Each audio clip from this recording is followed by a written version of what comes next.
Good afternoon, and thank you for coming to Dr. Rice's lecture. I'm so excited to have him here because I've been running the observatory for the last 5 years, but we didn't have an astronomy teacher since Dr. Roy Campbell left years ago.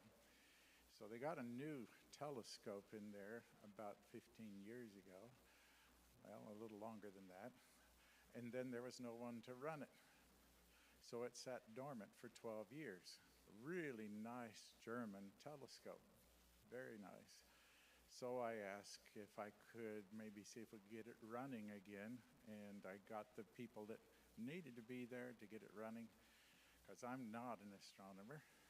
I just enjoy the hobby, and they got it running in 5 hours. And they said, this just never happens. I had people from Fort Worth and Dallas and other places come down to work on it. This just never happened. We thought we were going to be here several days, to get everything working. So since that time, I have been running the observatory and trying to figure out how can we start teaching astronomy again. And fortunately, Donna and the other faculty here found there was an astronomy teacher or an astronomy physicist, astrophysicist in San Marcos that may be looking for a job. And his wife Jocelyn is a physics teacher also. So she's teaching astronomy and physics at Keene ISD. It's just a perfect fit. So we're really glad to have him here, and if he looks tired, it's because, his wife had their second boy just a couple of weeks ago, so he doesn't sleep much.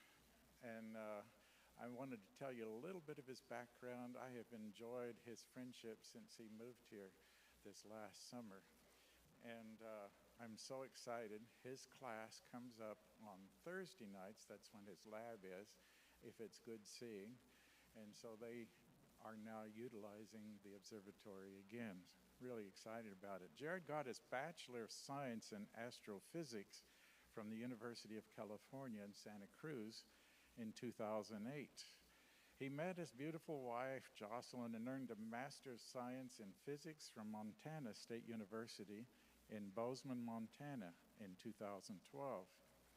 He taught university physics at Miami University in Oxford, Ohio during the 2012-13 academic year, then traveled to Las Vegas, Nevada, where he earned his PhD in astronomy from the University of Nevada, Las Vegas, with a focus on high-energy astrophysics in 2018. So I'm still wondering what high-energy astrophysics is, but he'll explain that. After graduation, he moved to San Marcos, Texas, where he held a 3-year postdoctoral research associate at Texas State University. Jared was hired by Southwestern Adventist University as an assistant professor of physics, astronomy, and mathematics last year, 22. After a 33-year stint as an agnostic/atheist, he was baptized in January 2020 at the San Marcos Seventh-day Adventist Church. Jared and his wife Jocelyn are the proud parents of 2 handsome boys, James and Jonah. Congratulations. Let's begin with prayer. Father, thank you that you have sent Dr. Rice to be here on our staff, to lead and to guide and to nurture the students in the things of physics and math, and especially in your universe. Thank you that he has accepted this position and is excited about being able to present today your wonders of creation. And thank you that you have guided him and led him to an understanding that there is a God, that there was creation, and that because of that, we are loved. Thank you so much that we can hear his presentation today. We love you, Lord, and we look forward to being in heaven where we can see it firsthand. In Jesus' name, amen. One thing I tell the people who come to the observatory is, talking about evolution and creation, I said the difference between those two is that evolution says, I will survive. Even if I have to take your life, I will survive. Creation says, you will survive. Even if I have to give my life, you will survive. I love the difference because as a creationist, I know I'm loved. Dr. Rice, you are loved. Thank you. I have this. I don't know if it's on yet. Is this on? Can everyone hear me? Awesome. Well, hi. I'm Jared. Nice to meet every one of you. I see a couple students, I think, of mine. That's wonderful. Thank you for showing up. And some familiar faces and probably new faces. Yes, many new faces. I'm new here, so forgive me. I am tired. The reason is our sons, and they are awesome, and I love them. But if I look tired or act tired, it's because of that. But forgive me. I'll try not to take too many swigs of water either. Okay, so I've titled this talk, Fingerprints of God, the ministry of creation. And mostly, I would say the subtext is my journey in astrophysics and in God. And I hope that I can perhaps convey some excitement about that to you guys, and hopefully you might learn a few new things. I understand that it's probably not very often that you meet an astrophysicist, and so here I am, and I'm on campus all the time. Also, feel free to ask me any question at any point during the talk. Interrupt me. I don't even care. It'll be awesome. We'll just go from there. And then visit me in my office. It's 216 scales, and here we go. So the first thing I want to point out, everyone see my laser? Sort of? Okay. Well, at least online people won't see it, but we'll see it. So these dishes, I don't know if you've ever seen the movie in 1997, Contact. It was a long time ago. But in that movie, they go to this observatory, and it's neat. It's in New Mexico, and I got to visit twice and got the special astrophysics tour, and I got to stand inside one of these dishes. And anyway, I thought it was just a great background for my talk. I'll explain a little bit about that at some point. Maybe not today, because I have too much to talk about, and hopefully I won't bore you. Okay. So before I get started on the talk, I just want to remind you that we have an observatory on campus. This is the Thompson Observatory, and it was founded in 1984, and it's continued to be used. And thank you to Jerry for being the manager. And yeah, it's just an awesome, awesome thing that we have, an observatory on campus that is free to use, right? So we can all use it, and hopefully we'll get more use out of it in the coming years, because I plan on being here for a while. So you don't like my face, I'll get used to it. Yeah. I don't know how to dim them, but that would be awesome if somebody dimmed them. Yeah, I'm not sure, but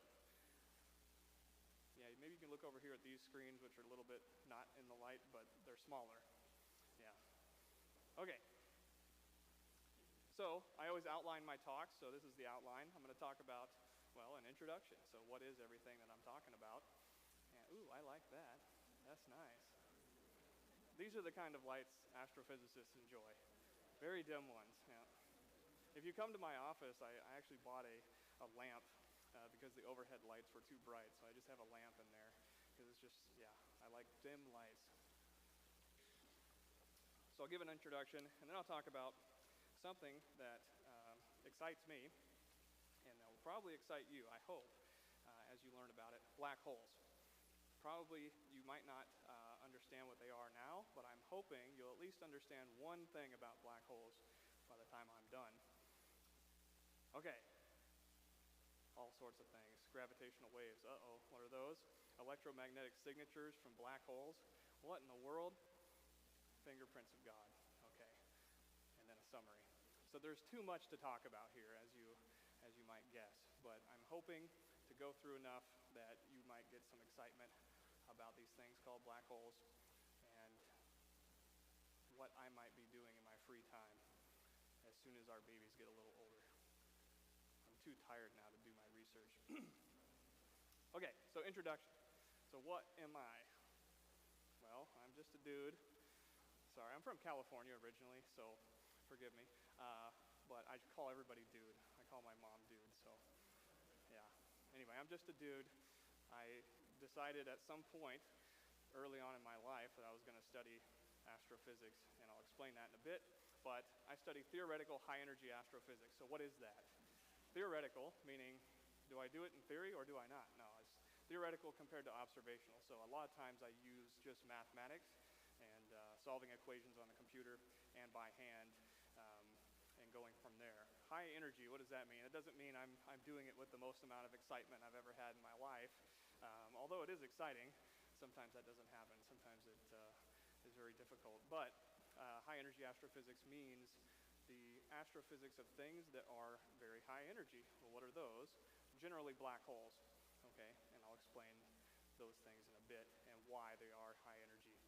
But you can imagine, you can say calculate the energy of objects in our solar system, and you can calculate the energy of stars, et cetera, et cetera. The things that I study generally have the energies on the order of an Avogadro's number of stars. If you remember from chemistry class, an Avogadro's number is a mole. A mole is something like 6 times 10 to the 23rd things. You can imagine a trillion, 10 trillion trillion, 0.1 trillion trillion things. Yeah, that's a lot. So imagine that the energy of every one of those things is the energy of a whole star, and then combine all the energies of those, and then you get high energy astrophysics, okay?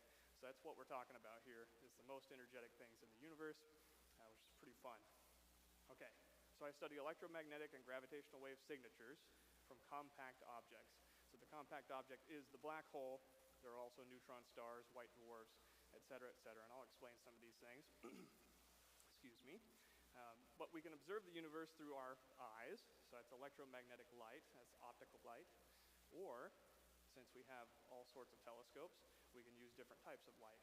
So my title slide was a radio observatory, one of the best ones, the VLA, and we can actually observe radio light coming from all sorts of objects. Okay, it turns out that electromagnetic signatures from black holes are fairly common, and you might think, well, wait, isn't a black hole dark? Well, not exactly. I'll explain that. And then there's these things that were only discovered while I was doing my PhD research called gravitational waves. And these are actually ripples in space and time itself, which is a whole, I could probably talk an entire semester at least on that. It's very interesting. I hope to convey some of that today. Okay. All right, how am I? How I am. Okay. Well, originally, I was a nerd. I still am. I was a nerd. I still am a nerd. And I was interested in dinosaurs. Look at every little boy. I mean, come on. Dinosaurs are the best. And you memorize their little names, and you figure out what they're doing, and, you know, figure out, oh, there's all sorts of different types. There's ones that eat meat. Oh, man, so great. Well, I won't bore you with dinosaurs. You can get Dr. Wood to do that, and Dr. Chadwick. But then I was like, hey, weather is cool. I like weather. I got this cloud chart from my parents as a kid. Oh, so great. Had all the different types of clouds on there and how they form and what type of weather they form in. And so that was fun. And then Comet Hale-Bopp came around. So all you more seasoned individuals out there in the crowd probably remember this. This was 1997. Hopefully you remember. It's 26 years ago now. Okay, so it was basically March of 1997.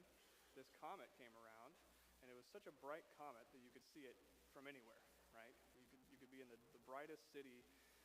It didn't matter. You just look up with your naked eye, and you'd see it. And it would be, you know, you look up, and maybe it would be, you know, a couple finger widths at arm's length across, right? This thing is huge on the sky, and it was the coolest thing I'd ever seen in the night sky. And I remember my parents, my brother, and I went up to my grandparents' house, and he had a pair of binoculars, my grandpa did, and he let me look through them, and I looked through at Comet Hale-Bopp, and it was the coolest thing I've ever seen. And you know, looking back on it now with my eyes now, it's like, yeah, God's given me a signal, hey, that's kind of cool. You should probably do that. You should study these things. So that's my story. I won't bore you too much with it. And then why I am, all right? God, that's the answer. It's the answer to all my questions. And I've had a million of them, especially since I was atheist, agnostic, maybe. I don't know what to call myself prior to 2020. But in any case, God is the thing that's keeping me going here, especially. And anyway, the unrelenting love and support of the people around me. I got people around me that you wouldn't believe how awesome they are, and I just love it. And yeah, I don't want to get emotional, so let's keep going. What I am not, a trained theologian, okay?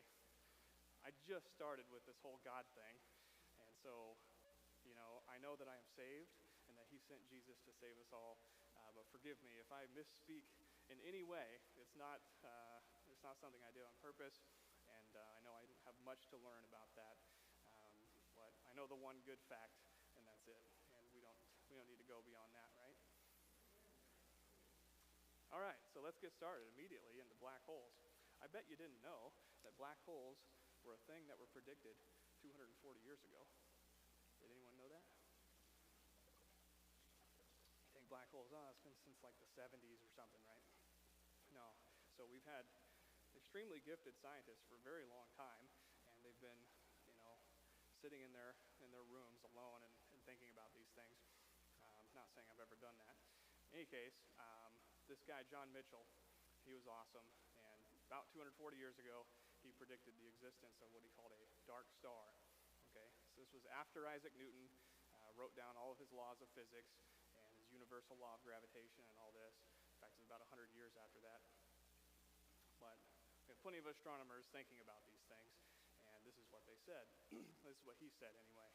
In this awesome paper, I encourage you to read it if you can find it. It's easy to find. There's the reference. It's the Royal Astronomical Society. That's the journal. Anyway, he says, if the semi-diameter of a sphere, the radius of a sphere, of the same density with the sun, okay, so we knew the density of the sun because we know how long it takes different planets to go around, and we can figure that out. The density of the sun turns out to be approximately, on average, that of water, sort of, okay? And if it were to exceed that in proportion 500 to 1, so it's 500 times as dense as the sun, a body falling from an infinite height, something falling into the star from far away, okay, would have acquired at its surface a greater velocity than that of light, okay? So everyone knows that the speed of light is a constant in vacuum, yeah, and the speed of light is a really big number. It's 299,792,458 meters per second, or 186,000 miles in every second. Yes, I memorized that number. Someone married me, my beautiful wife, Jocelyn. Y'all have a chance. Okay, I've made that joke too many times now. All right. So, all right, let's keep going with what he said.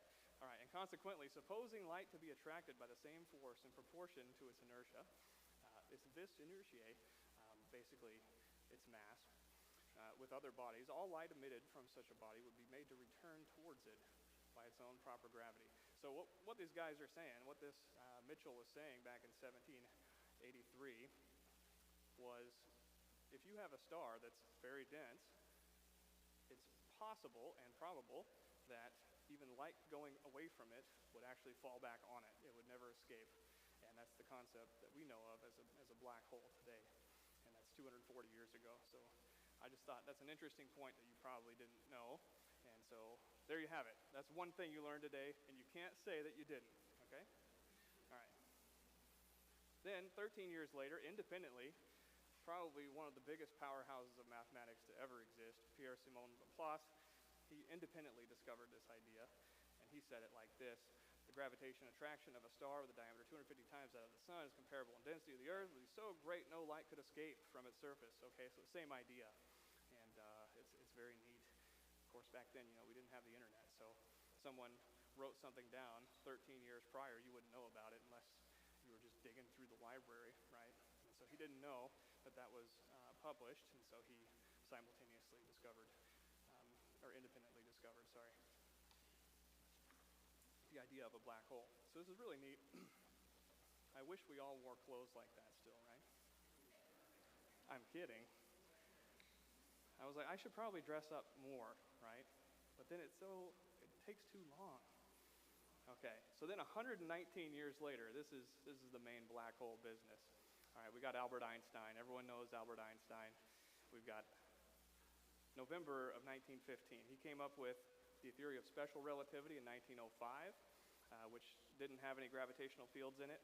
And it was talking about how space and time are no longer separate. They are one thing. It's called space-time. And space-time can stretch and squeeze according to relative velocities. And it's a very interesting idea because back prior to that, everyone thought space and time are immutable. They're completely separate from one another. And it turns out it's completely wrong. And we've proven this through basically every modern physics experiment since, that space and time are one thing. It's very, very interesting. And so anyway, it took him 10 years to figure out the math once you include gravity, and that's called the general theory of relativity. And he says the matter-energy content of space-time governs its curvature. What does that mean? I'm not trying to confuse you here. So matter and energy, everything that you know and see and love is matter and energy, right? Except for God, he's beyond that. But everything in this room is either matter or energy, and or if it is matter, it has energy in some way, thermodynamic energy, kinetic energy, etc. And so the content of the space-time itself, so anything that's embedded in that space-time, which is all you and me, governs how curved the space and time actually are. That's weird, right? You wouldn't believe it, because you can't really see those effects with your eyes, in masses of, I don't know, what am I, 100 kilograms or something. I can't bend space-time enough that you would ever notice that I was bending it, okay? And this is the weird part. The curvature itself then informs how matter should move through it. So that's weird. That's self-referential, right? It's looking up dictionary in the dictionary. It's weird. So if you have matter around, it curves space, and if you have curved space around, it moves the matter in some way. How do you do that? And, well, you do that with this fun equation. It's not one equation, that's actually 10 equations. And for all you mathematical people, I won't bore everyone else. Just turn off your ears for a minute. This is 10 highly nonlinear partial differential equations, and each one of those indices, alpha and beta, represent the different combinations of space and time. So each one of those goes through 0 to 3, 0 being time and 1, 2, 3 being space. And so if you work it out, it's 10 equations that are independent. It's horrible. It's terrible. It's like you can't imagine how to solve that thing. You can write it down in that short space, but how do you do it? Okay, it's almost impossible in general, and only in a few cases of extreme symmetry of the space-time, and I'll explain that in a second, can you actually solve this thing. I get so thirsty. I promise I'm just not trying to annoy you. So Einstein's sitting there in his office in Princeton in 1920. I think he's just, the young folk would say he's flexing on us. I think, yes. Yeah. Right. G is Newton's gravitational constant. C is the speed of light to the fourth power there. Pi is your favorite friend, pi. T, alpha beta, is the stress energy tensor, basically the energy content of whatever's around. G is a thing called the space-time metric. It tells you how to measure distances in the space-time. It's not immediately obvious how to do that when the space-time is curved, and so you got to have that in there. And this is the Ricci tensor telling us about the curvature, and the Ricci scalar telling us about the curvature as well. Go look it up. It's fun. You can spend your whole career on that, and I guess that's what I'm doing. All right, so look at this. So look at the dates. November 18th, 1915 is when Einstein published the general theory of relativity. Many other physicists and scientists were right there with him, Poincaré and David Hilbert and all those famous dudes, and they were right there just about to publish the same stuff, but he got there first, and so we know and love him. Okay, 56 days later, Carl Schwarzschild This dude was on the German front line. Sorry, I said dude again. This man was on the front lines of World War I as a German, and he's fighting, and he decides, hey, I just saw this paper by Einstein, and actually he solved it in less than 30 days, but it took him 56 days to publish. But he said, hey, look at these equations, all these 10 equations. What happens when you have the maximally symmetric or version of those equations? What happens? And what that means is, like, imagine there's a sphere of matter. How would these equations describe the gravitational field of a sphere of matter? Like the Earth, right? Or like the sun, or maybe a black hole. Okay? So he had the spherically symmetric static mass solution. The mass is not moving around. It's just a sphere. How does it look? And I won't bore you with the details there, but I do want to point out that there's one thing that pops out of the equation. It's called the Schwarzschild radius now, and that's basically the effective, quote, radius of a black hole. And the idea is that at that radius, if you were closer to the black hole than that, if you shone a flashlight directly away from the black hole itself, which I'll explain in a second, even the light would go immediately straight back towards the black hole. Light could not escape if you're within that radius. Now, if you're without that radius, is that a proper way of saying that in English? Any English people? If you're within the radius, it'll just fall into the black hole. If you're without the radius, if you're light, you have the possibility of escape. It's a very interesting concept. And it turns out you can calculate this thing in fun numbers, and it's about 3 kilometers for every mass of the sun. So imagine if you compacted the sun into a black hole, its Schwarzschild radius would be 3 kilometers. That's pretty small, right? If you did that for the Earth, it's about a centimeter. Everything that you love and contained on this Earth would be about a centimeter if it were a black hole. Of course, the black hole itself is a singularity, so I'll explain that. Okay, well actually, yeah, so I'll explain that in a second, or right now, and then I'll move on. So the black hole is not this spherically symmetric, spherical, surface of this Schwarzschild radius, right? You imagine a sphere. It's actually not that. So you fall into this black hole, you wouldn't even ever know, according to your own watch and according to your own feelings, that you actually fell into a black hole. You wouldn't know it. If the black hole was massive enough and the tidal forces were not as great, you could pass just through that Schwarzschild radius and you wouldn't die. If it's the mass of the sun, you're going to die. Sorry. Tidal forces on the Earth that cause the tides from the moon, yeah? Yeah, imagine that, but like way stronger. And so you'd get stretched and squeezed, and you would be dead. That would be not good. Okay, but the black hole itself is actually just a single point, and it's called a space-time singularity, and that's where the curvature of the space-time itself basically blows up. It goes to infinity. So you imagine that the curvature of space and time around the Earth is whatever it is, such that we're always feeling pulled down. But you can imagine a black hole having infinite space-time curvature at the actual singularity. It's a weird thing to think about. I don't expect you to understand that. Do I fully understand it? I don't know. I've been all around the equations, and yeah, it's a weird thing. Now, if you have a rotating black hole, the singularity is actually a ring, and that's weird. And so you can pass through the ring. If you pass through the ring, you actually get transported to another black hole somewhere else in the universe.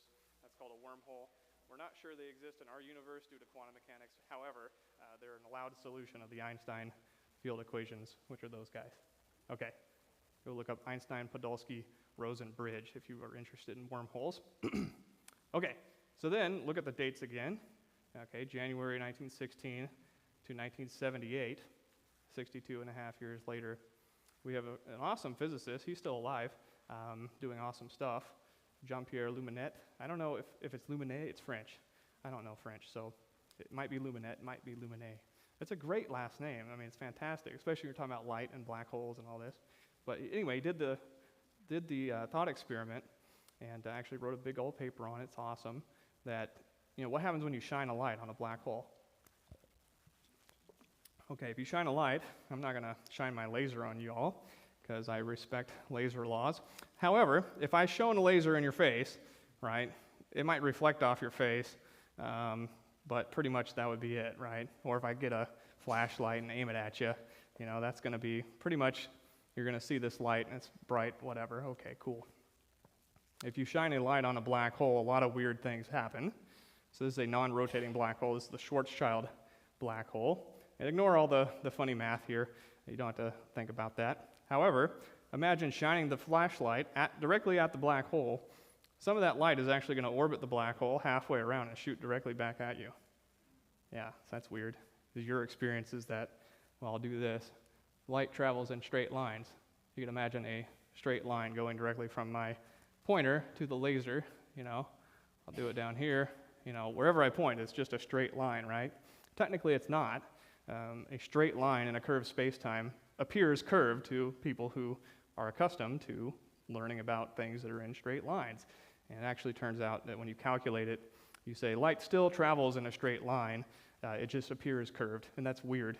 But in any case, you shine a light directly on a black hole, it can shine light directly back at you. In fact, a lot of the light can actually orbit many, many times and then come back to you, depending on something called the impact parameter, or how far away you are from the center of the black hole when you shine this light. So that's a little bit weird, okay? So already we're getting into some weird stuff about black holes, and I've barely got started, okay? So anyway, Jean-Pierre did this awesome thing. This was, 1978, so computers were in existence, but computation power was expensive, and computers were large, and, it's easier to calculate some things by hand, and that's what he did. So he solved those Einstein field equations for this Schwarzschild black hole, and then what he did was he plotted out, assuming this black hole had an accretion disk, which I'll explain, how would that accretion disk appear to your eye? It's like, okay, so going back to this image, so imagine there is a disk that slices the black hole this way, and it's material that's orbiting the black hole and eventually falls into it. These are things that we observe all the time in the universe called accretion disks. But imagine if you're looking at the black hole, knowing full well that light can basically wrap itself around a black hole, how would that look if you had a circular disk around it? It wouldn't look like you're looking down on Saturn, like you see the disk and it's at a weird angle and it looks like an ellipse because you remember your conic sections from geometry class. Okay, but it's not going to look like that at all. It's going to look like this weird beast, and he did this by hand. He plotted out individual points with his whatever pencil. He actually inverted it, so he did it in black and white, and then he inverted the image, and so the black turned white and the white turned black. But every one of these little points he did by hand based on a calculation of how bright that particular point should be, based on if there's an accretion disk around here emitting light, and it's rotating around the black hole. Now, why is it asymmetric? That's weird. If you think there's a disk around here, wouldn't it just look like, Saturn's rings or something like that? Like, well, you'd be wrong, because in relativity, when things are approaching you very quickly relative to the speed of light, which they are compelled to do when they're right next to the black hole, there's something called the Doppler effect. You all know the Doppler effect. Every time you see an ambulance drive by, the pitch increases as it approaches you and then decreases as it goes away. Whee! Right? Same thing happens with light.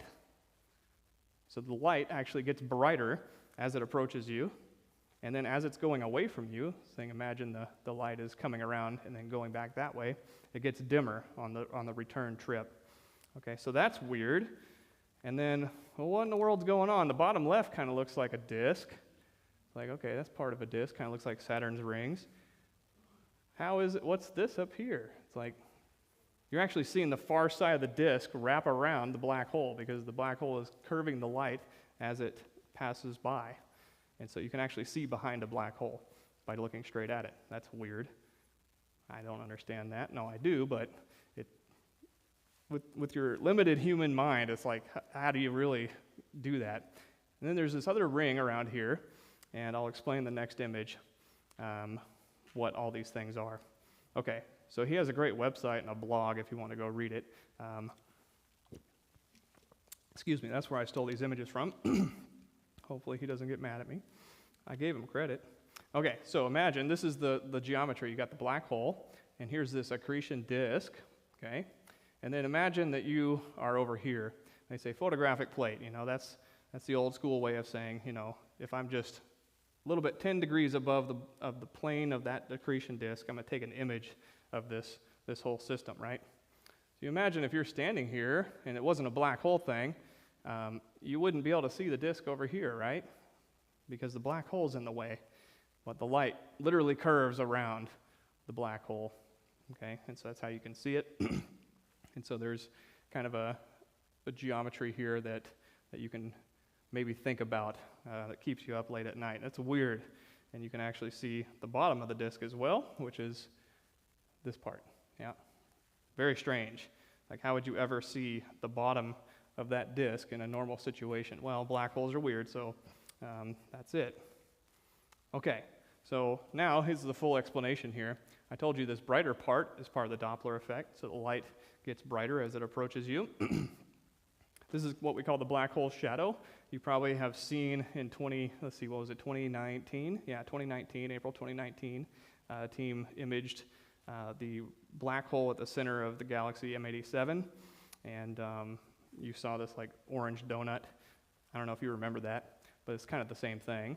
And so the black hole itself, the radius is something like here, and then all these other weird effects happen at bigger radii. And so this is called the ISCO. This is the innermost stable circular orbit. It turns out that you can orbit, say, the sun at any speed you like, at any radius you like. Doesn't matter. The planetary laws of motion still obey regular rules like that. But if you're near a black hole, as you get closer to the black hole, you actually are compelled to either travel at the speed of light or higher, or, well, that doesn't happen. So there's an inner circular orbit that is stable.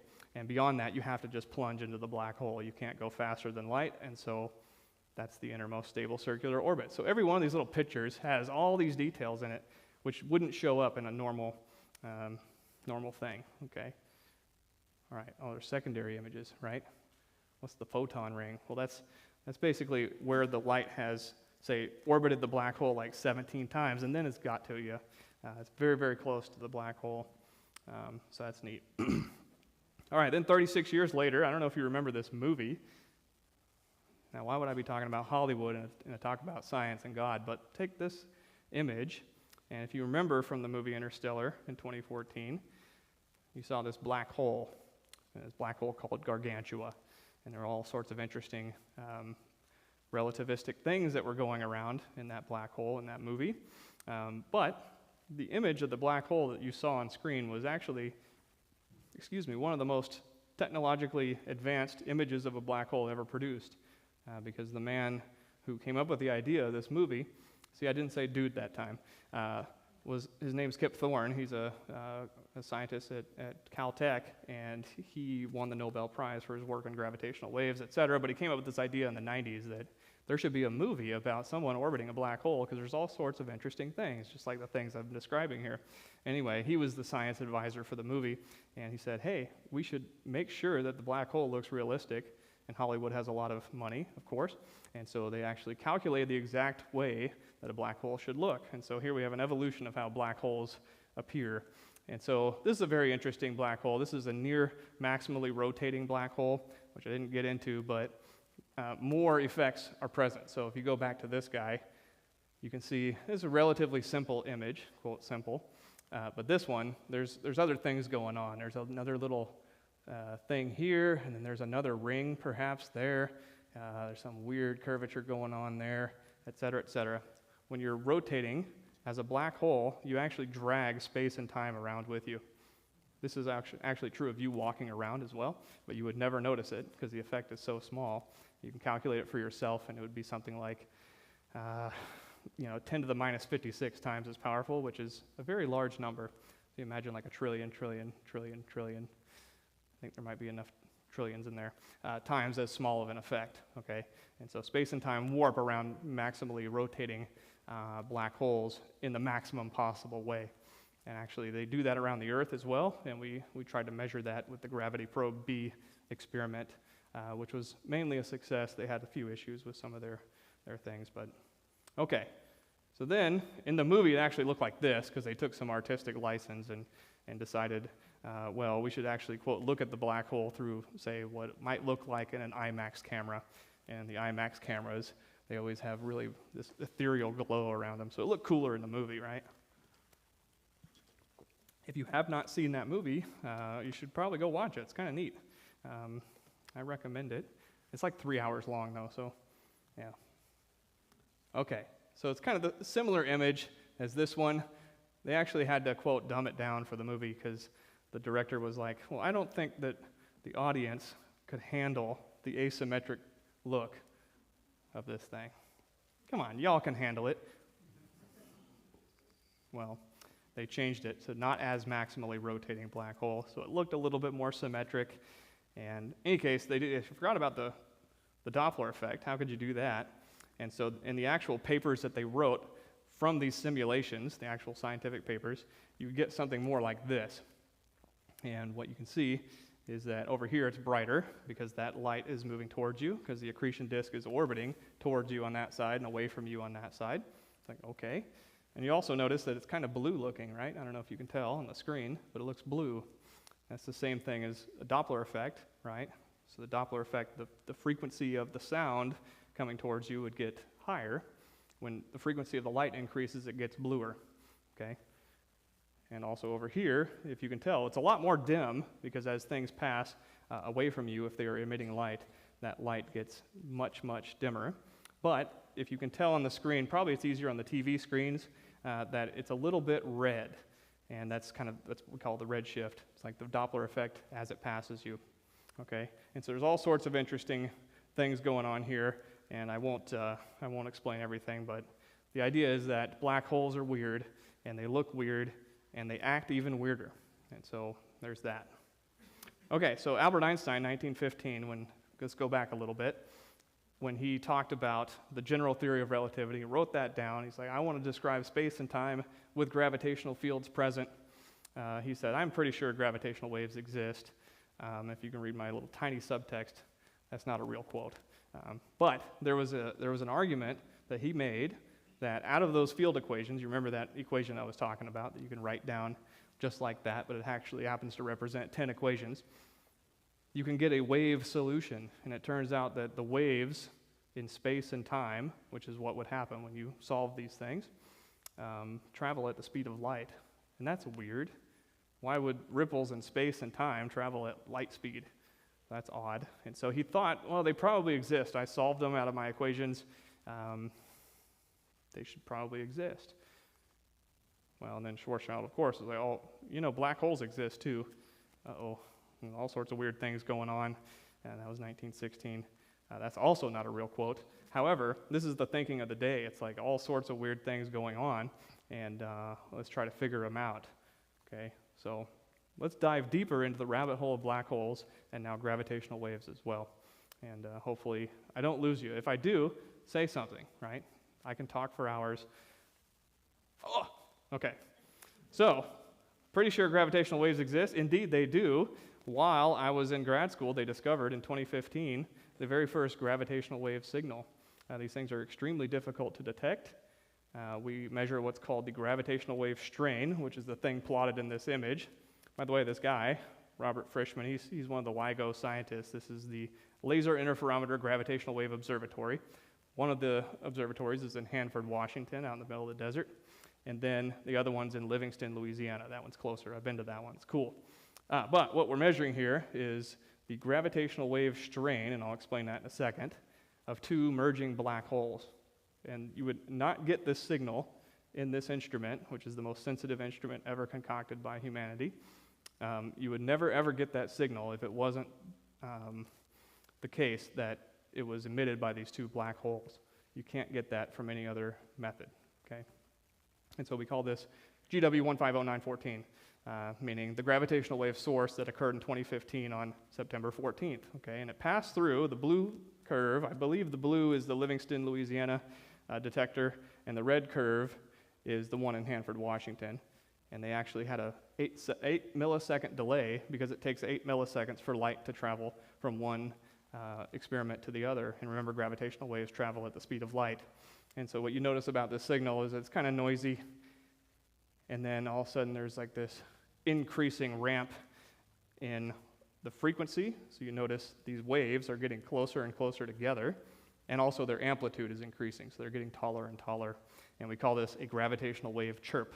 And it sounds, oh goodness. Now I really got to take a big drink of water because, you guys are in for a treat. Unfortunately for you, you have to listen unless you leave right now. My wife always makes fun of me for this one, but I think it's pretty cool. Let's see if I can do it. So imagine a whistle that gets louder and increases in frequency as it approaches this peak, and then it rings down. See if I can do it. Okay, get in my special place. Nah, I can't do it. My voice is trembling. But imagine like it goes higher. Wow, that wasn't my best version. My mouth is too dry. Sorry. You can go actually listen to some of these. They have websites for that. Yes, they have websites for everything. Oh, I heard one. Okay, electromagnetic counterparts to gravitational waves must exist. Everybody said that, right? Y'all said that? Somebody said that. It's actually not a real quote. However, the weird thing about black holes, right? These are gravitational wave producers. These are things that have huge gravitational fields. You wouldn't expect them to actually have light signals coming from them. And it turns out when you have a lot of matter near a black hole, that matter can emit light, and we can discover that. And so the gravitational wave sources that I'm talking about here are exactly these things, merging black holes. And if there's any sort of matter near them, they're also going to emit electromagnetic signatures. And this is an artist representation of one of those type events. This one actually happens to be 2 neutron stars, which are almost as compact objects. Imagine an object with the mass of the sun as big as Cleburne, right? It's pretty dense. It's made entirely of neutrons, pretty much, which is nuclear matter. It's the most dense object in the universe outside of black holes. Anyway, 2 of those merge together, and since there's all that material surrounding it, what happens is that the material gets accelerated before it falls into the resulting black hole, which is what happens after these 2 guys merge. Excuse me. And so you get this relativistic jet of particles streaming out, and you can actually observe that, especially if it's aimed right at you.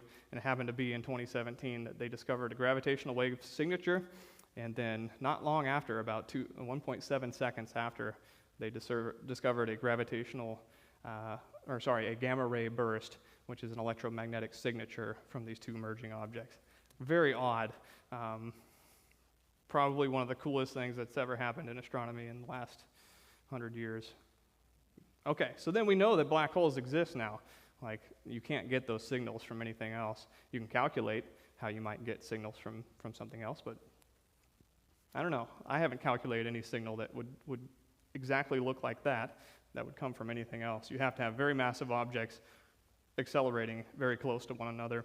And it turns out the black holes approach the speed of light as they plunge into one another. So that very first black hole system, plotted here, is the solar mass. So these guys were like 30 times the mass of the sun.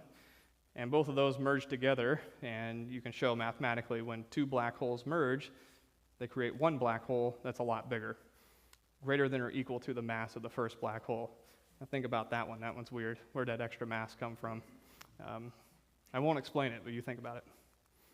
Okay, so then when I was in grad school, this was the known black hole mergers. Okay, there were a handful of them. Those are in blue. You can also detect black holes from their electromagnetic signatures from X-rays, and we were fairly certain that these guys were X-ray or black hole signatures from the 70s, but we didn't know for absolute certainty that those were black holes until we did the gravitational wave measurements. Okay, so there's those, and then there's neutron stars as well, and we knew all about those. And then the updated chart is right here.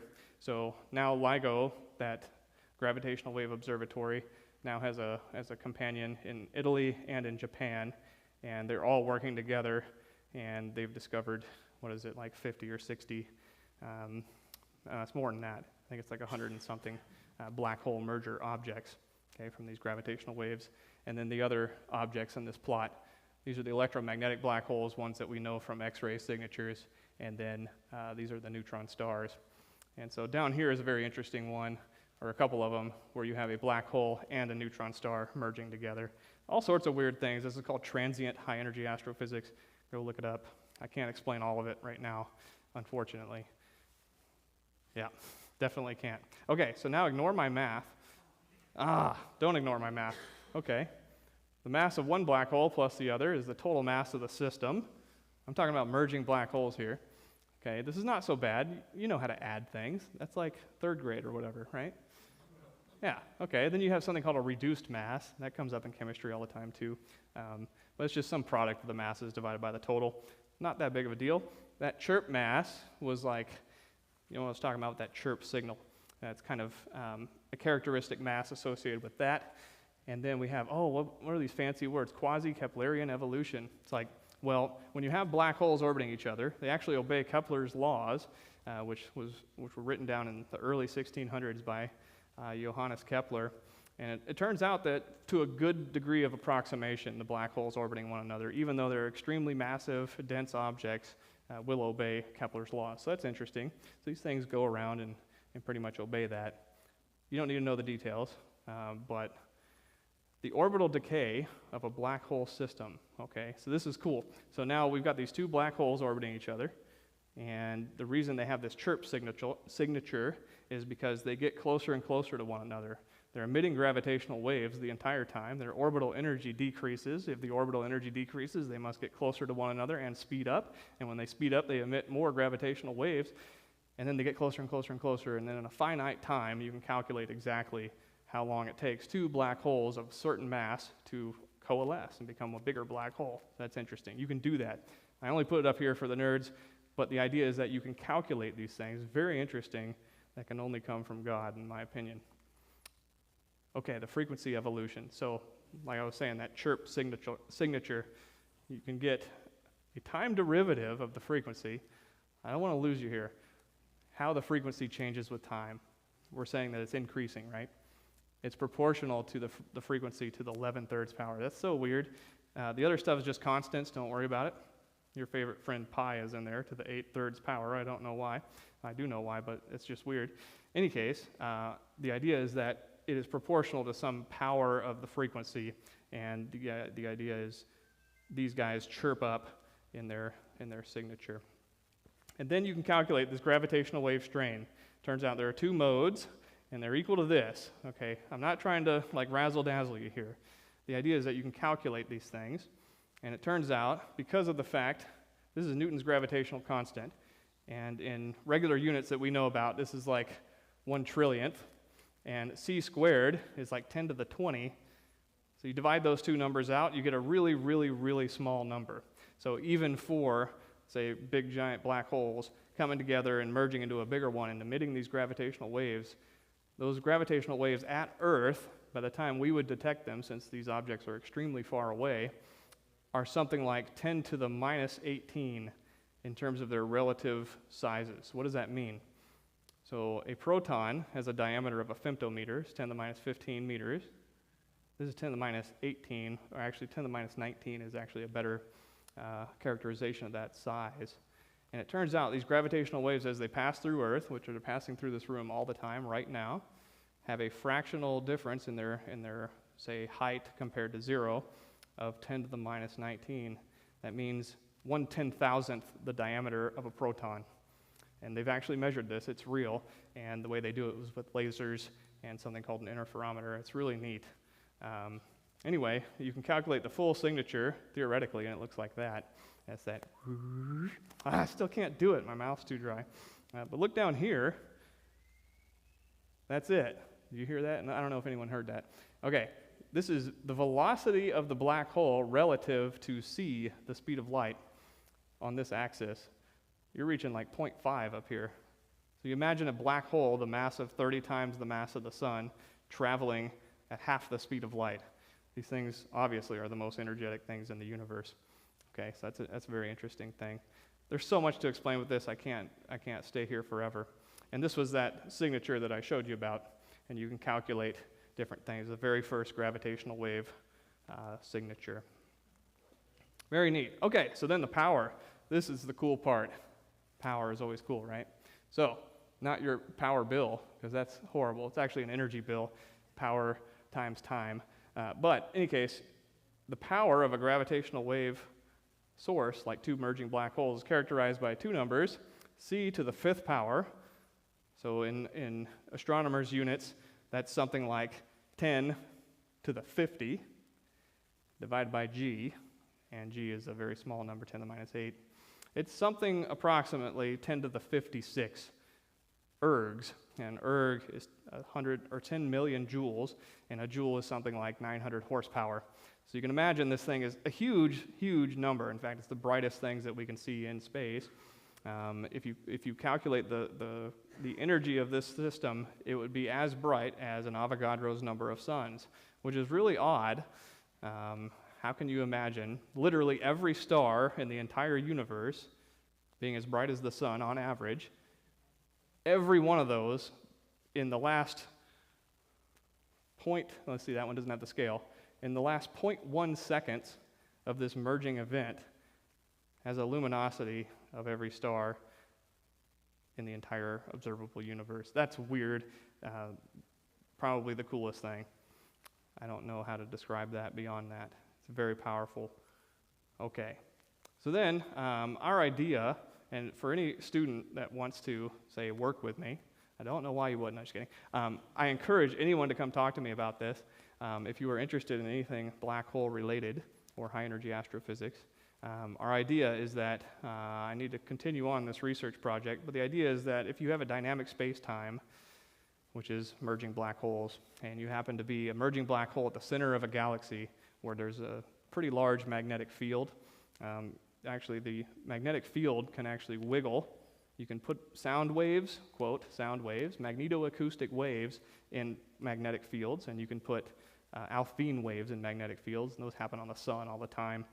The idea is that if you have these gravitational wave sources that are jiggling around magnetic fields in the center of a galaxy, actually that light coming from the jiggling magnetic field due to the black holes can actually produce a signature, and I'm attempting to finally calculate that. It's been a long time coming.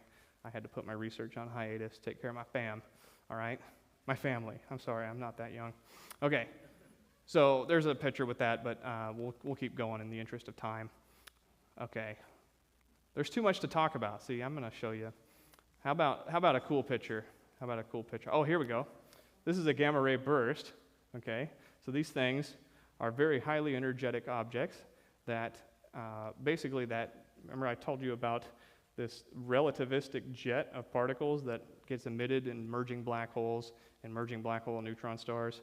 Well, they produce what's called a gamma ray burst, and basically, there's an extremely bright flash of gamma rays. So gamma ray is the highest energy light that you can have.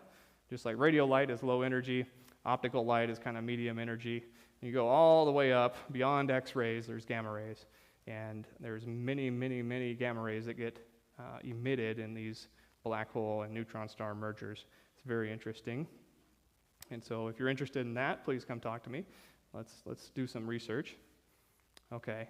And yeah, there's too much to talk about. Okay, but the summary of that part, and I'll finish in the next 10 minutes, I promise, are gravitational waves are very interesting messengers. So the idea is that we're trying to figure out the universe. Things are extremely far away. They're extremely bright in some ways, in electromagnetic signatures, but sometimes they're extremely dim. Well, the gravitational waves open a new window on that because you don't need to see the light in order to see the light. I don't know how to say that. So the idea is that gravitational waves are completely separate from light, and so if you can detect those, you're detecting a different mode of whatever physical system you're trying to study. So that's interesting. And of course, the electromagnetic waves are interesting signatures in this universe. And that's how we first learned about the universe, right? We looked up at it with our eyes, and we saw these electromagnetic waves. That's light. Combined, they're much more interesting. So the idea is that if you have these particular events that combine gravitational wave signatures and electromagnetic signatures, there's much more to be learned. And I didn't explain all that, but the idea is very straightforward. You can prove that one thing influences the other, and all sorts of fun properties pop out.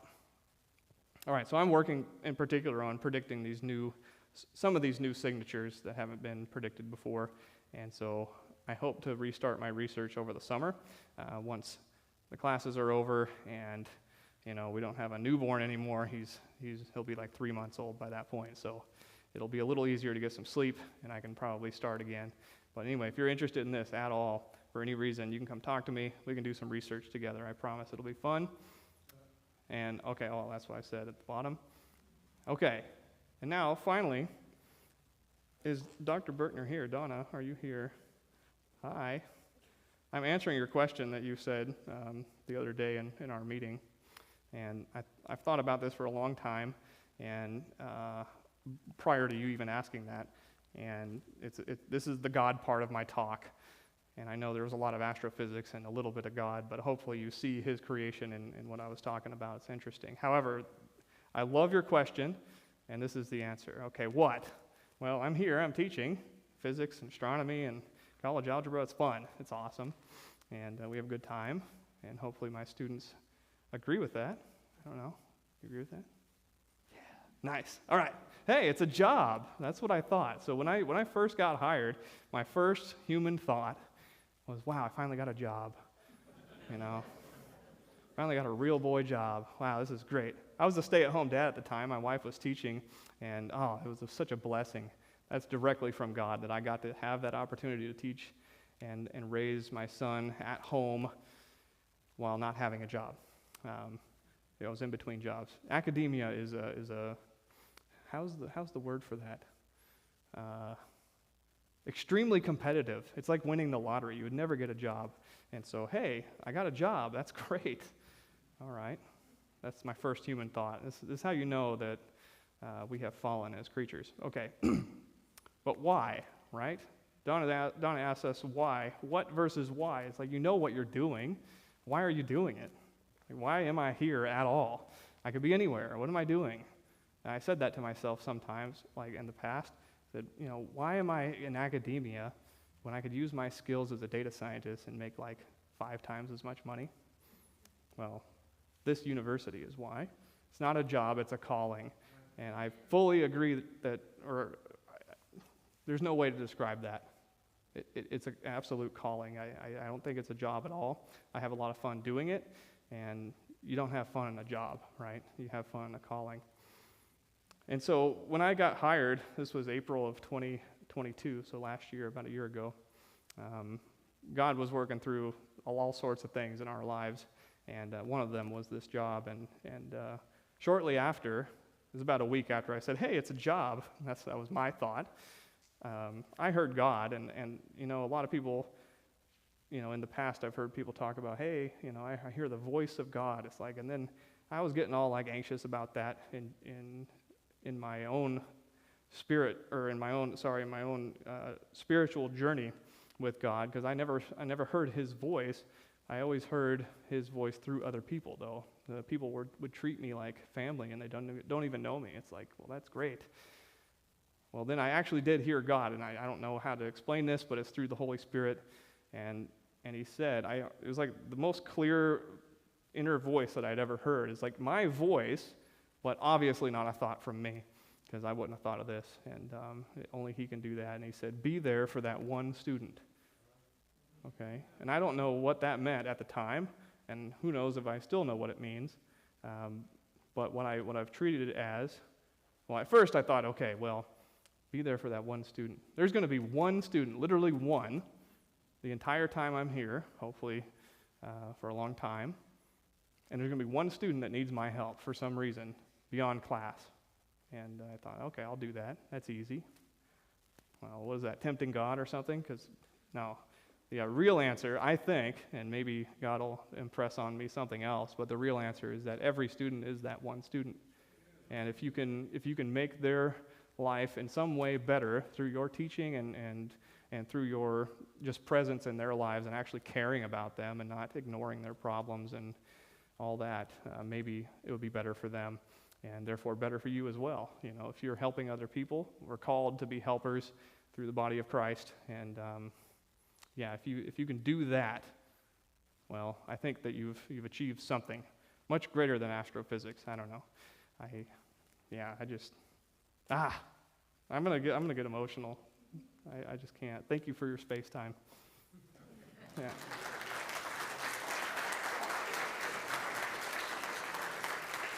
Okay. I would love if people had questions, because I can talk forever.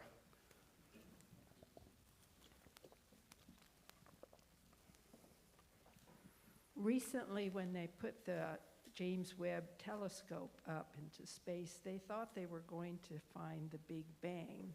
Right. And they haven't yet. What interests you about that project? Yeah, so, well, it's a very interesting thing, and maybe I should clarify that probably the story that you saw online was a little bit of a mischaracterization of what is actually going on. So we have plenty of evidence for the Big Bang, and I think that that in no way, say, detracts from the story that we read in Genesis, yeah? It's basically the same story. It's like, in the beginning, there was a beginning, right? The Big Bang idea is that there was a beginning. In fact, it was proposed by a Catholic priest back in, what year was that? In the early 1900s, the idea of the Big Bang. And anyway, in that news story, they said, okay, well, the James Webb should see these certain signatures. It's an electromagnetic telescope. It's using infrared light to observe the heavens. And the idea was, well, there should be these certain signatures that we see, certain amount of galaxies. I don't know the exact details on the particular project that they were talking about, but that in no way detracts from the Big Bang, right? You know, the idea is that, like, I would make an analogy, right? You hear people that detract from, or atheists. I know that because I was one of them. The atheists would just pick and choose like little passages in the Bible and say that's a contradiction, right? And therefore the whole entire Bible is false. The idea is that in science, it's like, okay, if you find a true contradiction, that idea is false, yeah? But if you find things that you didn't expect to find, or things that maybe don't make sense with the current knowledge, we don't necessarily have to throw out the idea of the Big Bang for that.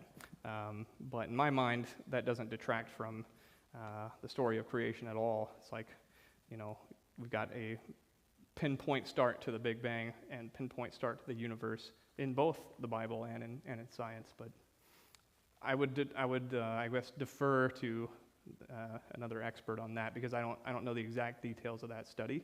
But I remember it was misconstrued by the media for sure. Like, oh no, the Big Bang wasn't found. Well, it turns out, well, if you have 3 minutes, the Big Bang is all around us, and actually you can detect it with an old school cathode ray tube television. You remember when you turned to the old TVs, when you turned to the static channel, and you saw just static? 3% of that static is leftover radiation from the Big Bang. It's called the cosmic microwave background, and you can actually calculate that for every cubic centimeter of space in the entire universe, there's about 400 cosmic microwave background photons. And I met one of the people that discovered it back in 2012. He discovered it in the 60s with his colleague, but I met him, Robert Wilson. The other guy was Arno Penzias, and they won the Nobel Prize for it. But the idea is that the Big Bang is all around us. It wasn't an explosive event that occurred in one spot. Well, that one spot is the entire universe. The entire universe exploded out of nothing, right? Well, to me, that is no detraction from the story of creation. So it's a very interesting thing. But I can talk all about the Big Bang forever, so maybe another question. If that is good, is that a good answer? I don't know.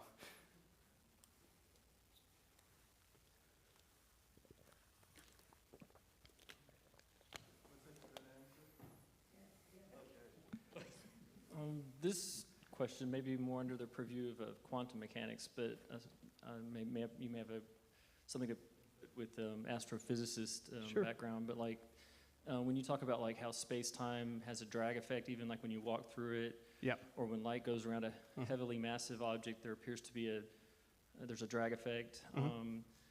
All that kind of implies that there is like a substance to space-time. Yep. I know that post-Einstein, the establishment science kind of got rid of the ether, but it was before Einstein. It was like it was the common thought, Right. that there was the luminiferous ether, and I kind of liken that as a creationist. I kind of look at that as like maybe like the realm of the science of the spirit. So what is your input on the idea that space actually has a substance, and there's like the physical effect of the Casimir effect implies that there's like I look at that as like a small scale gravity effect. And then also, if someone asked you the question, what would be your best evidence for the existence of God, how would you respond? Okay. All right, I'll probably be here for 3 hours. All right, so no. So I'll try to answer quickly and succinctly. What you're going to love is that the answer to that first question, you don't have to have the ether. Physical idea behind space and time, and this has been misconstrued by a lot of people, space and time is actually a thing. It is a substance. There is no such thing as empty space. It's not nothing. It is something. In fact, you can calculate the tension of space-time. It has a tension just like a rubber band, and in every dimension, right? 3 dimensions. And it is actually a physically present thing in our universe, and it happens to be something that is wonderfully complex, as you've seen from different things in my talk, that you can have these ripples in space and time, and you can't have a ripple in space and time if it's not made of anything, right? So he's referencing this thing called the luminiferous ether, which was an idea prior to Einstein that light had to have a medium through which to travel, because any other thing that we knew about in terms of waves had to have a medium through which to travel, right? So you put a wave on a guitar string, the wave is traveling through the guitar string, and then the sound coming off that wave is going through the air, right? It is a physical compression and expansion of the air molecules, the distances between the air molecules in that wave. But space and time itself is actually a thing. So I don't think you have to have the idea of the ether in order to, say, think about any of the things that you were saying. So that might be an interesting way of starting to think about the points that you were making. Physical space-time exists. It's fun. Okay, so your second question is like, okay, what was it? It was basically like, what is my best evidence for God? Well, it doesn't come necessarily through my science, for sure. There are things in science, and a lot of people do this. They'll say, there's a particular thing in science that points directly at the existence of God, and I'm totally okay with that. I don't know how to give a talk on that because it's too complex. But the idea for me personally, the evidence for God is through my own life. It's like, how would I get here? How would I have the family that I do? How would I have the people around me that I do without God?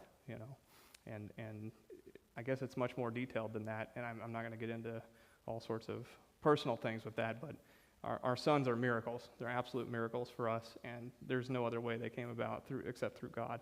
And my existence here on this campus is an absolute miracle. And there are things like that for me personally. I don't need any of the science. This stuff can just be thrown away in the basket. I don't care. For me personally, I know him, and I know that he came and saved us and died for our sins. So that's my answer to that. You probably wanted a better answer than that. But yeah, if you look at different things, so go look at, there's something called the Cosmic Background Explorer from the 1990s, and the idea was that very small quantum fluctuations in space and time from the very beginning of the universe have a particular signature to them, and everything that expanded out from the very beginning into the structure that we see today came from basically sound waves in the early universe. And so you could make the argument that the Bible says the same thing about God speaking the universe into existence. It's very interesting. I could probably talk for ages about that, but I won't try to, say, jam the square peg into the round hole with that. But I think they fit perfectly, beyond anything else. It's like that probably was one of the things when I was studying that led me to God, beyond all the different miracles in our life that was going on. But yeah, I don't know if that answers. Yeah.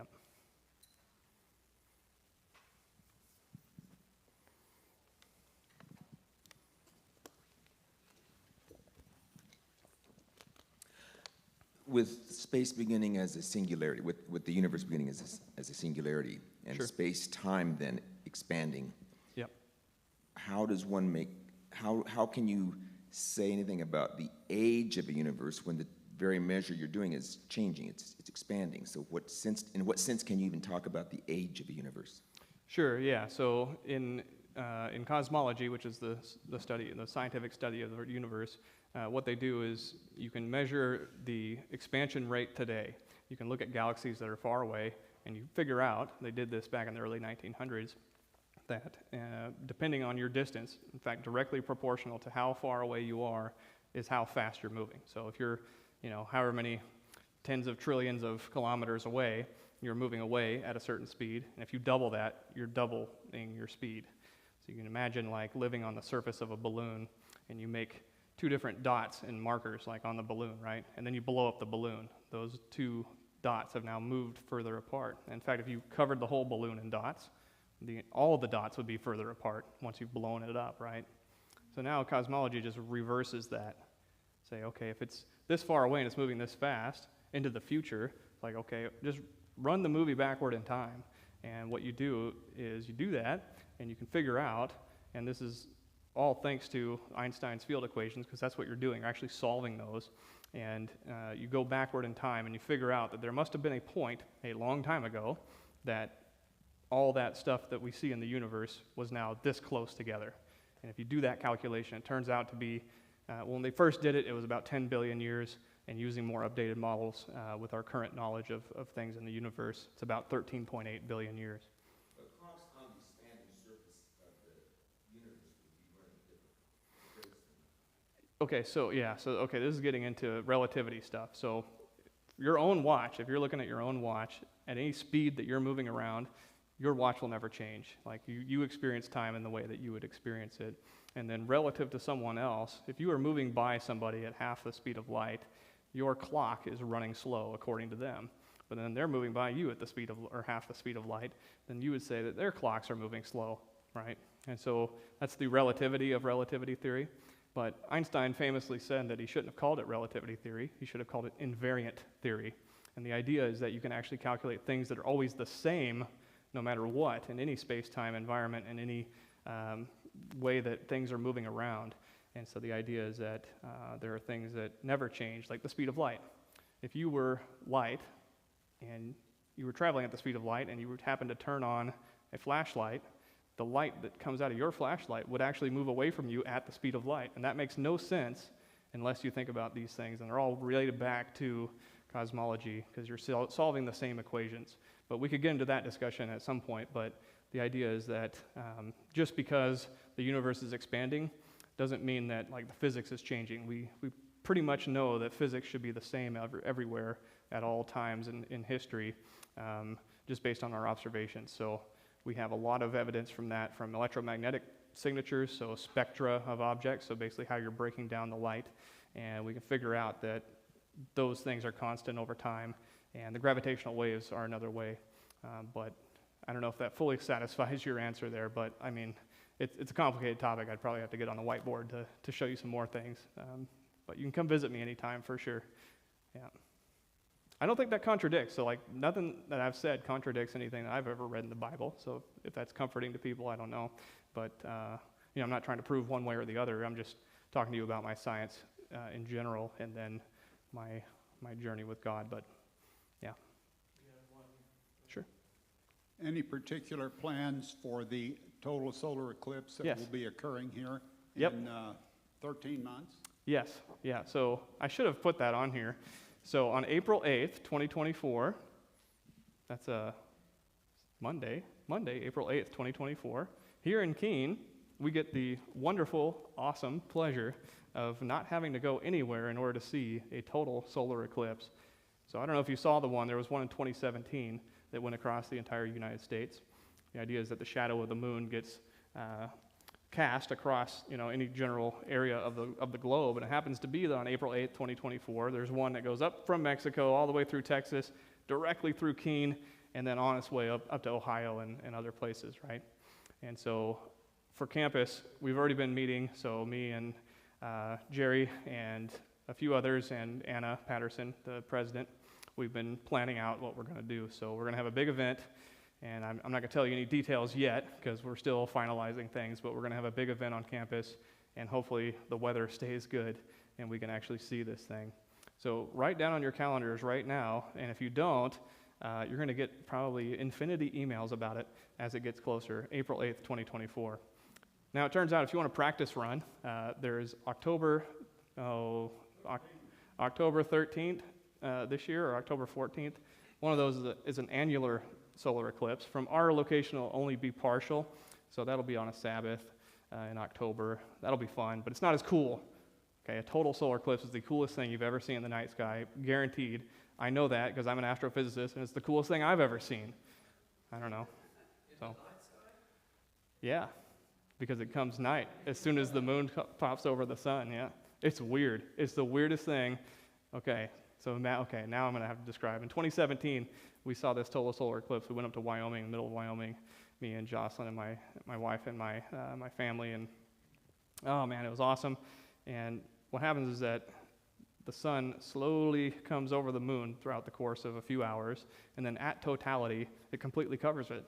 And then when it completely covers the entire face of the sun, it's like a 360 sunset all the way around, and the birds shut up, and the bugs do weird things.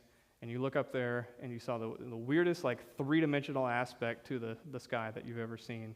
And it's going to be just marvelous. And I hope that the weather stays good. But we're going to have a big event on campus, and I encourage you all to show up. I think we're talking about even canceling class that day for all you students. That would be cool. Maybe they won't do that. I don't know. But I would love if they did. Yeah. Yeah. I was going to ask, I don't know if you've ever thought about it, but like, are black holes like natural, as in like part of God's purpose? You know, like we understand like plant thorns as being a byproduct of sin. Mm-hmm. As far as I understand, black holes are formed by collapsing stars. So yeah. Yeah, so black holes form in a variety of ways. One of the main ways to get a stellar mass black hole is through the collapse of a massive star, and so the death of a star. And other black holes that I've studied, these potentially exist at the very beginning, called primordial black holes. In my informed opinion, I don't believe that there is any.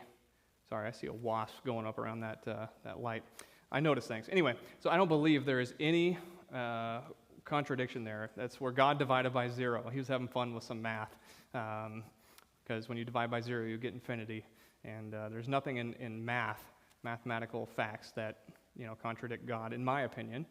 There's all sorts of interesting things. And black holes, I've thought about this a lot, I don't believe are in any contradiction to his creation. In fact, they're one of the more beautiful aspects of it. In fact, I didn't talk about this in particular, but a black hole is the most perfect mathematical object that can exist in our universe.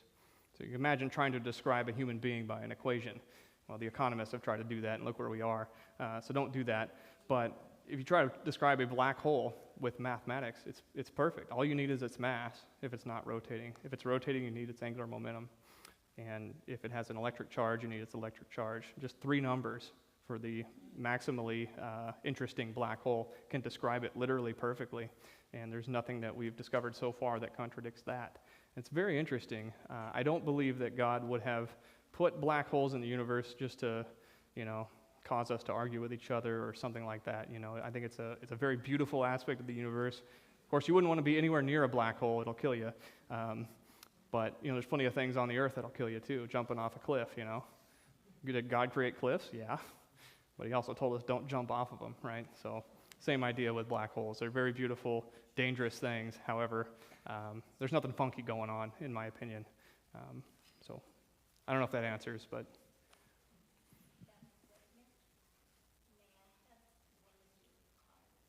I do not have a card. I need to get a card. I can send you to my website. Very impressed with your presentation, Well, thank you.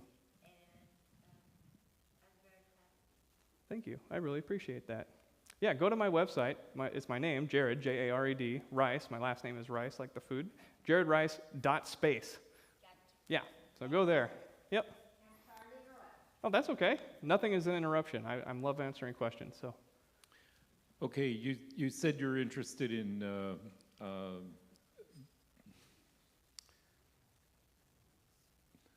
great. What is it? I'm having a mind blank here. You said you were interested in the idea of the Big Bang. Yeah, okay. sure. Mm-hmm. This whole idea of the Big Bang, I understand, is a term that somebody gave it in jest.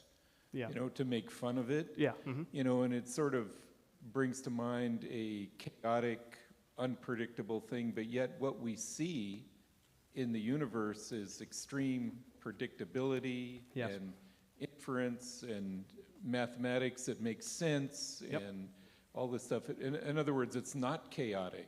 Yeah, absolutely. Is there a better term for it? What did the originator of that what did they call it? And to Yeah. sort of bleed off on that before I give the microphone away. Sure. About 1/3 of the way through your talk, you showed us a figure, and I wanted to memorize the heading of it, but it had a lot of blue lines or blue dots and lines and yellow dots and red dots, and it was very symmetrical. What is that all about? Let's see if I can find it. If this one? That one. Yeah. Oh, I mean, this is kind of just artistic. The only thing that's being plotted here is the mass of these objects and then how many there are. So there's nothing on the x-axis here. It's just they've arranged it such that it kind of looks fun. And the idea is that, this was the biggest one ever discovered. It was like something that created a 200 solar mass black hole at the end of it. There's nothing funky going on there. It's just a fun way of plotting. I probably should have said that. But yeah, in terms of the Big Bang, yes, I forgot who was making fun of the idea, but yeah, they said, oh, that's just the Big Bang, that's just silly, and they've done that with a lot of things in science. People come up with the wackiest names for things, but let's see, I'm trying to remember back in the original papers what they would call it.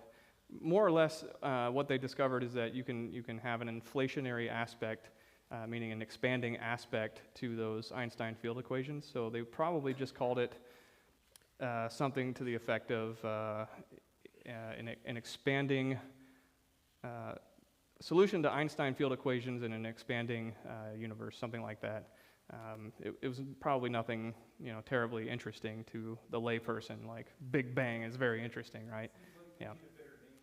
Yeah, I agree. But what are you supposed to do? It's like maybe black holes is not the best word for it either. Who knows? That was coined by who was that? John Wheeler back in the 60s. Is that the best name for it? I don't know. They called them collapsed stars or collapsars, before that, and or dark stars way back in the 1700s. If you saw the beginning of my talk, so yeah, we definitely need better naming in astronomy. It's like, remember from my title slide, the Very Large Array. It's like, it's just such obvious and silly names for things. Like, oh, this thing is very large. Let's name it the Very Large Array. Yeah. So. Quick question. Actually, it's according to this entire thing back there. So I noticed that you have EM radiation, electromagnetic field radiation, that you were able to find it from. You were also able to find it with normal light rays. Yep. You also did X-rays. Yep. What about microwaves? Yeah, okay, so... Is the entire light spectrum found, have they found different black holes from the entire light spectrum, or are there some that they haven't considered yet and that you've considered looking up?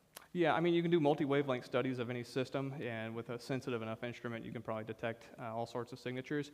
The idea is that the reason these are X-rays is because the accretion disk is present around the black hole, and the accretion disk has something called differential rotation. The idea is simple, like if you're closer to the black hole, you're orbiting faster, and if you're further out and you're a piece of gas from the accretion disk, you're orbiting slower. And so if you look relative to each other, this one's moving fast, moving past this one, and it has friction. And it has so much friction because they're moving, at significant fractions of the speed of light, that they heat up so much they emit mostly X-rays. Yeah, and so we would call it in the nerdy terms, since I know you would like that. Basically, it's a non-thermal spectrum. So from regular light, so an object that's just emitting, just because it's warm, like we were emitting infrared light or whatever, we emit what's called a Planck spectrum. For those type systems, they're emitting this non-thermal spectrum. So basically, X-rays that are getting, say, emitted by electrons that are spiraling around magnetic fields and all this business in those systems, and they're very weird. They're not unlike normal light systems. So microwaves, probably there wouldn't be many microwaves coming from an accretion disk, just because that's not where the vast majority of its emissions are coming from. But I'm trying to think if there was, I mean, there's certainly radio emissions, and radio and microwave are right next to each other. So it's like, are you going to call it radio, or are you going to call it microwave? So probably there are. So I don't want to misspeak and say that there are definitely microwave signatures that we've seen from black hole accretion disks, but there probably are. Yeah. Yep. Okay, Alan, you could meet with Dr. Rice later, okay? Thank you so much, Dr. Rice, for a very good presentation. Thanks. Let's give him a hand.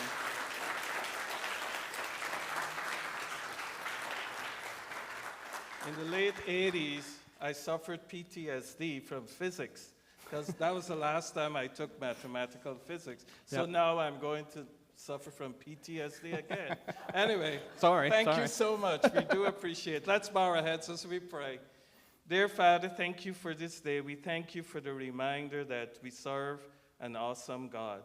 Lord, it's because of you that we could see what's happening in our world today. We thank you for the reminder that through thy work, thy creative powers, we could see all the goodness of thy work towards us. Bless us, bless Southwestern, bless Dr. Rice and his family, and bless him as he continues his work at Southwestern. For Christ's sake we pray, amen. Amen. Thank you all.